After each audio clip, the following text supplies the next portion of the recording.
الحمد لله وكفى وسلام على عباده الذين اصطفى أما بعد أعوذ بالله من الشيطان الرجيم بسم الله الرحمن الرحيم وقال الذين لا يرجون لقاءنا لولا أنزل علينا الملائكة أو نرى ربنا لقد استكبروا في انفسهم وعتوا عتوا كبيرا صدق اللہ العظیم۔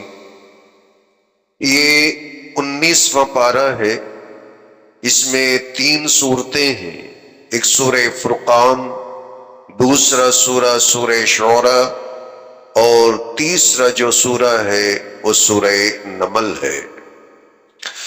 اس سورت کی سب سے پہلے جو آیت کریمہ ہے قال الذين لا يرجون لقاءنا لولا انزل علينا الملائكة،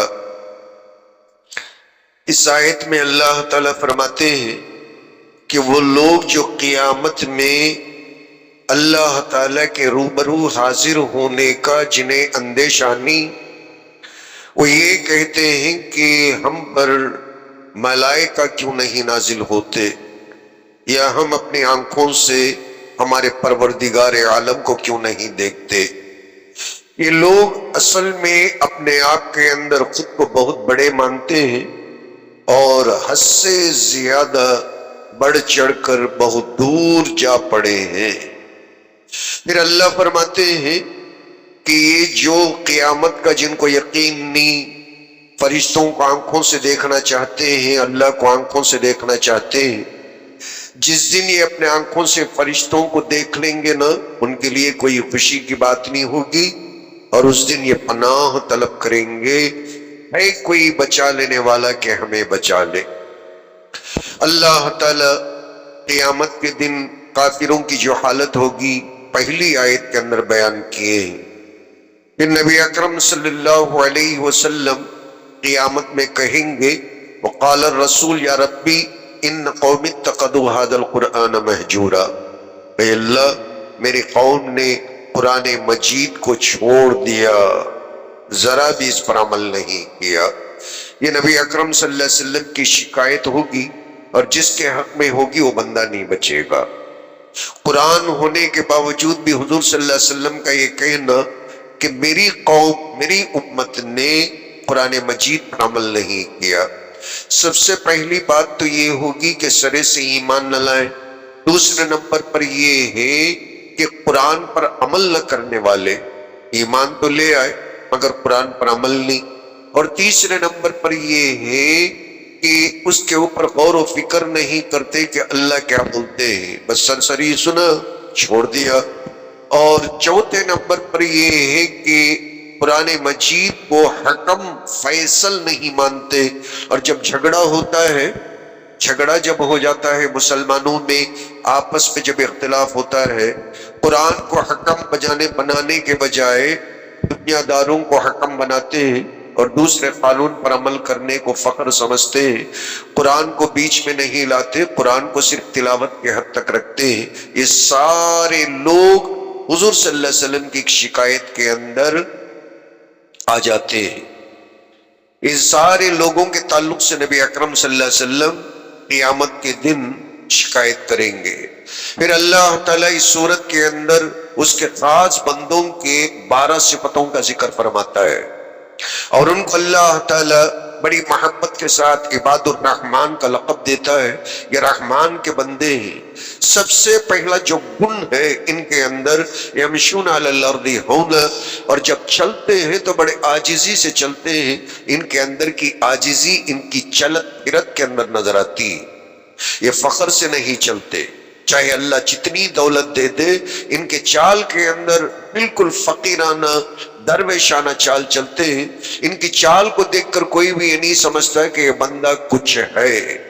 یہ اللہ کے بندوں میں سب سے پہلی صفت ہے جو اللہ پہلا کوڈ کرتے ہوئے بیان کرتے ہیں۔ دوسرے نمبر پر جب کوئی بھی ان کو چھیڑتا ہے، کوئی جاہلانہ بات کرتا ہے، تو پھر یہ اسے رفع دفع کرتے ہوئے سلامتی کی بات کرتے ہیں، دوستی کی بات کرتے ہیں، چھیڑ چھاڑ نہیں کرتے۔ تیسرے نمبر پر اللہ فرماتے ہیں ان کی راتیں کبھی تو قیام میں، کبھی سجدے کے اندر گزر جاتی ہیں، رات میں اللہ کے سامنے کھڑے ہوتے ہیں، نماز پڑھتے ہیں۔ چوتھے نمبر پر یہ اللہ تعالیٰ سے دعا کرتے ہیں کہ مولا عذاب جہنم سے ہماری حفاظت فرما، اس لیے کہ بہت ہی سخت عذاب ہے۔ پانچویں نمبر پر اللہ نے جو کچھ کہ ان کو دیا ہے اس میں برابر طریقے سے خرچ کرتے ہیں، اس میں بالکل بھی نہیں اڑاتے، اسراف نہیں کرتے، کنجوسی بھی نہیں کرتے۔ وَكَانَ بَيْنَ ذَلِكَ قَوَامًا، اعتدال کے ساتھ بیچوں بیچ خرچ کرتے ہیں۔ ایسا بھی نہیں کہ حد سے زیادہ خرچ کر دیا پچھتانے لگے، اور ایسا بھی نہیں کہ پیسے کے چلے جانے کے خوف اور ڈر سے کنجوسی کرتے ہیں۔ چھٹے نمبر پر اللہ تعالیٰ عباد الرحمن کی صفت بیان کرتے ہیں کہ الذین لا يدعون مع اللہ الہا آخر، کہ یہ اللہ کو چھوڑ کر کسی دوسرے کو خدا نہیں بناتے۔ ولا يقتلون النفس التي حرم اللہ الا بالحق، اللہ نے جس نفس کو حرام قرار دیا اسے قتل نہیں کرتے مگر حق کے ساتھ۔ شریعت نے جسے قتل کرنے کا حکم دیا اسی کو قتل کرتے ہیں، مگر ہر ایک کا مرڈر کا منصوبہ نہیں کرتے، ہر ایک کا خون نہیں کرتے۔ پھر اللہ 8ویں نمبر پر فرماتے ہیں کہ یہ بدکاری نہیں کرتے، اور جو ایسا کرے گا اسے سزا سے سابقہ پڑے گا، قیامت کے دن اس کا عذاب بڑھتا ہی چلا جائے گا اور وہ ذلیل ہو کر ہمیشہ اس کے اندر مبتلا رہے گا۔ پھر اللہ 9ویں نمبر پر فرماتے ہیں کہ یہ لہو لعب بیکار کی چیزوں کے اندر نہیں پڑتے، اور 10ویں نمبر پر فرماتے ہیں وَإِذَا مَرُّوا بِاللَّغْوِ مَرُّوا كِرَامًا، جب کبھی ان کو ایسے لہو لعب بیکار فضول کی چیزوں سے ان کا گزر ہوتا ہے دامن بچا کر نکل جاتے ہیں، اس میں نہیں الجھتے۔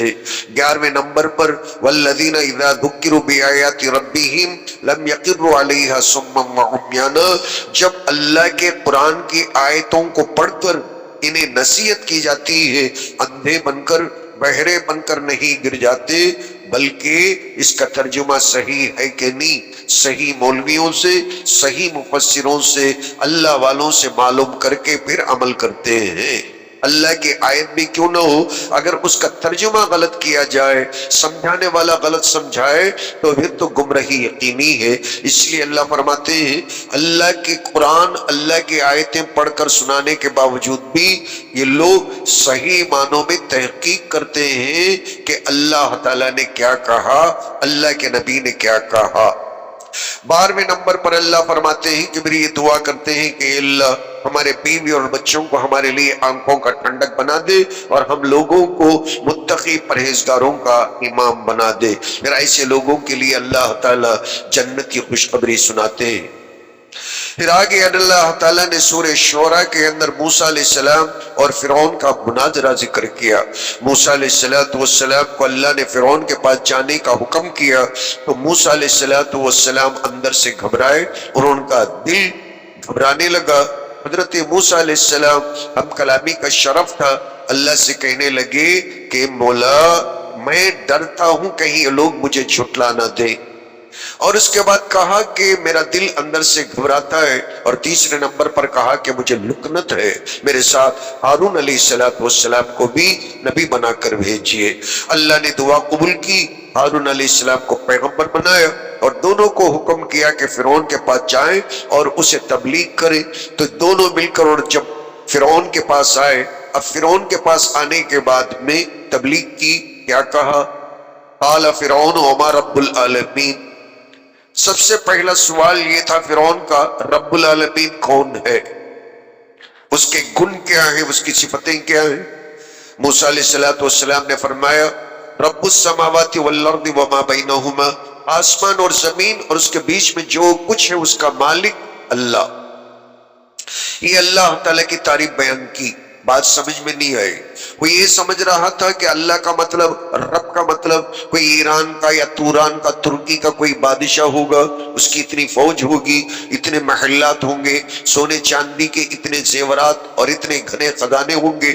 بجائے اس کے موسیٰ علیہ السلام نے جب کہا آسمان اور زمین کا خدا ہے، اور اس کے بعد سمجھ میں نہیں آئی۔ اور جب اللہ والوں کی، پیغمبروں کی اللہ کے طرف سے سنت ہوتی ہے، بندہ جب کوئی بات نہیں سمجھتا نا، اس میں اس سے جھگڑتے نہیں، اس بات سے ہٹ کر دوسری مثال بیان کرتے ہیں۔ یہ پیغمبروں کی سنت ہے، قرآن کی سنت ہے، یہ مناظرہ کرنے کا طریقہ ہے۔ اگر کوئی دو عالم مل کر کسی بات میں مناظرہ کرے اور ایک عالم کسی کو کوئی بات سمجھانا چاہے، ایک مدعا سامنے رکھے گا اور بندہ نہ سمجھے نا، تو پھر اسے اس کے اندر تنگ نہیں کرے گا اور اسے اس میں شرمندہ نہیں کرے گا کہ میری بات تجھے سمجھ میں نہیں آتی، چھوڑ دے گا۔ پھر دوسری مثال سامنے رکھے گا، پھر دوسری سمجھ میں نہیں آئی، شرمندہ نہیں کرے گا، اس سے ہٹ کر پھر تیسری سامنے رکھے گا، چوتھی سامنے رکھے گا۔ اور یہ صحیح مناظرہ ڈیبیٹ کرنے کا طریقہ قرآن ہمیں سکھاتا ہے، اللہ سکھاتے ہیں۔ پھر اس نے کہا اپنے اطراف و اکناف والوں کو دیکھ کر، فرعون نے دیکھتے بھی ہو میں کیا سوال کرتا ہوں، کیا جواب دیتے ہیں؟ میں نے بادشاہ کیسا ہے تمہارا یہ پوچھا تو یہ آسمان اور زمین کی بات کرتے ہیں۔ لمن حولہ الا تستمعون، سنتے بھی ہو؟ میرا سوال کیا ہے، ان کا جواب کیا ہے؟ قال ربکم ورب آبائکم الاولین۔ پھر حضرت موسیٰ نے سمجھا کہ بدو ہے، اسے بات سمجھ میں نہیں آئی، اور اسے بجائے اس کے آن تشنی کرنے کے اس بات کو رہنے دیا، اور آگے بڑھ کر موسیٰ علیہ السلام نے فرمایا اللہ اگر تجھے سمجھ میں نہیں آتا ہے تو میں تجھے سمجھاتا ہوں، تیرے باپ کا، تیرے دادا کا اور تیرا، ہمارا سب کا جو خدا ہے نا، جس نے پیدا کیا وہی اللہ۔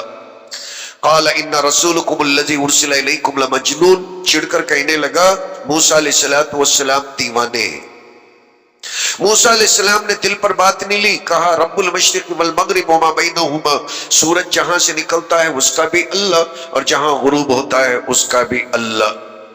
کہنے لگا کہ مجھے چھوڑ کر تم کسی دوسرے کو خدا بناؤ گے، سزا دوں گا اور تمہیں جیل میں ڈال دوں گا۔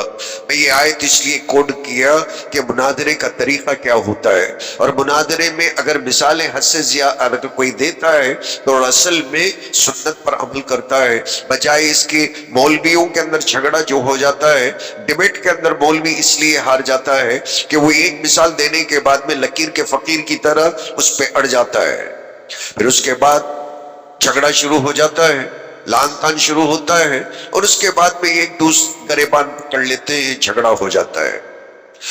حضرت سلیمان علیہ السلام کو اللہ نے پرندوں کی بولی سکھائی، حضرت سلیمان علیہ السلام کو اللہ تعالیٰ نے جنات سے کام لینے کی طاقت اور قوت عطا فرمائی۔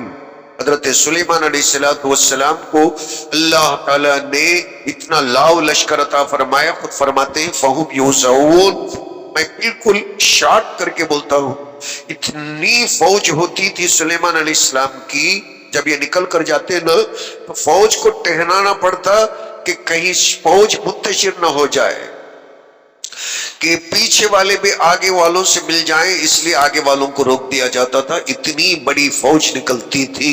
حضرت سلیمان علیہ السلام سے پھر چونٹی کا قصہ بھی اللہ تعالیٰ نے ذکر فرمایا، اور چونٹی کہنے لگی قالت نملۃ یا ایھا النمل ادخلوا مساکنکم لا یحطمنکم سلیمان وجنودہ وہم لا یشعرون۔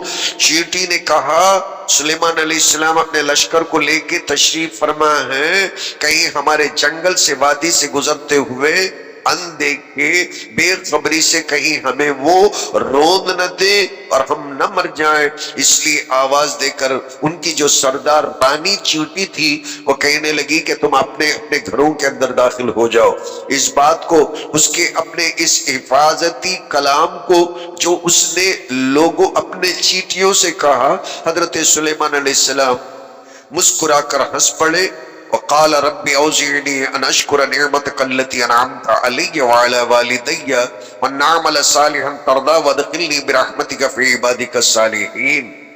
میں یہ آیت پڑھ کر آپ لوگوں سے گزارش کرنا چاہتا ہوں، اتنی بڑی سلطنت، چیٹی کی بات سن کر بھی سمجھ کر ہنسنے والے پیغمبر نے لوگوں سے نہیں کہا دیکھو میرے میں کیا ہنر مندی ہے، میں پرندوں کی بات بھی سنتا ہوں، جنات بھی میرے سامنے غلام بن کر کھڑے رہتے ہیں، اور چیٹی بھی اپنی جان بچانے کے لیے بات کرتی ہے، اور یہ بات مجھے سمجھ میں آتی ہے اور میں مسکرا رہا ہوں۔ اپنی ہنر مندی کی طرف دیکھتے ہوئے لوگوں پر عام بادشاہوں کی طرح روب دبدبہ کی بات کرنے کے بجائے اللہ کے سامنے عاجزی سی کرتے ہیں اے اللہ تو نے مجھے جو نعمتیں عطا فرمایا ہے مجھے اور زیادہ شکر گزاری کی توفیق عطا فرما، اور اپنے رحمت سے اور اپنے فضل سے مجھے تیرے نیک وکار بندوں کے اندر داخل فرما۔ اسی دعا کے ساتھ میں اس پارے کے خلاصے کو یہیں پر ختم کرتا ہوں۔ اللہ تبارک و تعالی ہمیں بھی اس قرآن کی دعا کے مطابق زندگی گزارنے اور اللہ کی رحمت کے سہارے نیکوکار بندوں میں شامل ہونے کی توفیق عطا فرمائے۔ سبحان اللہ و بحمدی، سبحانک اللہم و بحمدک، ونشہد ان لا الہ الا انت ونستغفرک ونتوب الیک۔